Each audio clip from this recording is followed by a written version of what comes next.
Hi, this is Dr. Cynthia Krenzel-Doggett with a third in a series of videos to help you prepare for Iowa All State Band and Orchestra auditions on the F major etude on page 6 for the B-flat clarinet.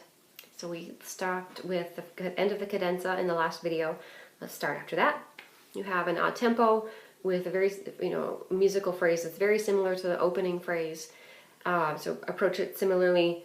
The accents in the third to last line, make sure those come from the diaphragm and from the extra push of air, not just from the tongue.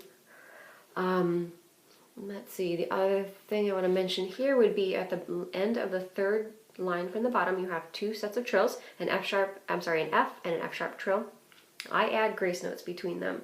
So I play F trill, and then I add grace notes, E, F, to F sharp trill, and you have written in E, F sharp, grace notes to the G. So here's how it's written. Here's how I choose to play it.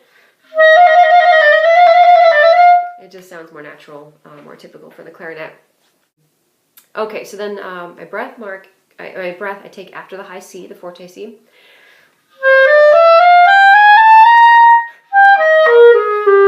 And then I diminuendo through those eighth notes.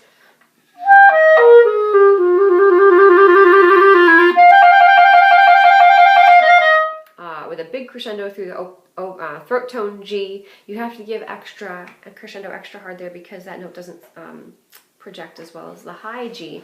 You don't want it to sound dum da da dum. You want it to sound da da da dum, so that dynamically there's this gradual crescendo, not a huge leap. So you have to give extra to the crescendo in the throat tone G.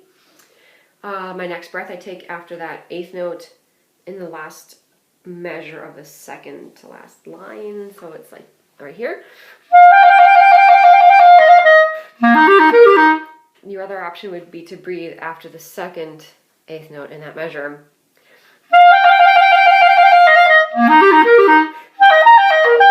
I think there are good reasonings for taking either one. I chose to breathe after the first eighth note because it felt more reliable for me, and I could make it all the way through that phrase without with breathing a little bit earlier, because the next place I breathe is after the whole note low F. And that whole note low F, again, make sure you count to 4. It's very easy to only count to 2 accidentally. And then also make sure that when you take your breath, I would take it after the low F, that the triplet is in time. So you have to imagine there's a conductor standing next to you. 1, 2, 3, dot, dot, D. So...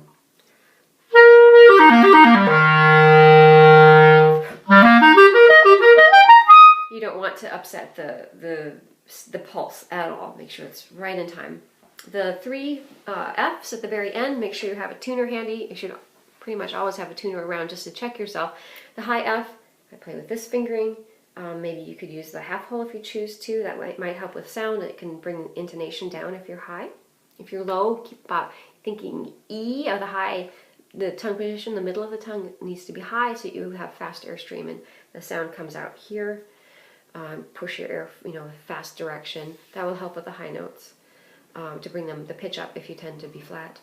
The second F, this fingering tends to be on the high side for the clarinet. Plus you're playing at piano, which often bumps up the intonation because we sometimes tend to clamp down with the embouchure, especially in soft passages. So use lots of support. Release the pressure of the embouchure to keep the pitch from going high. The last F, the throat tone F at forte, can tend to go and open up too much and be flat.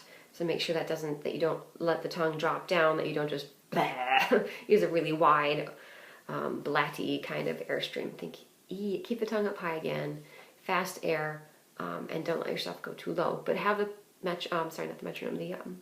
tuner handy so that you can check your tendencies on each of those notes and then anticipate that and adjust for it. It's like I guess you'd say about the shocks on a car.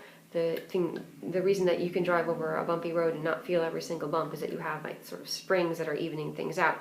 That's what we need to do as clarinetists, is to sort of even things out and make the final product of our music, make it in tune. But sometimes that means we have to make lots of adjustments.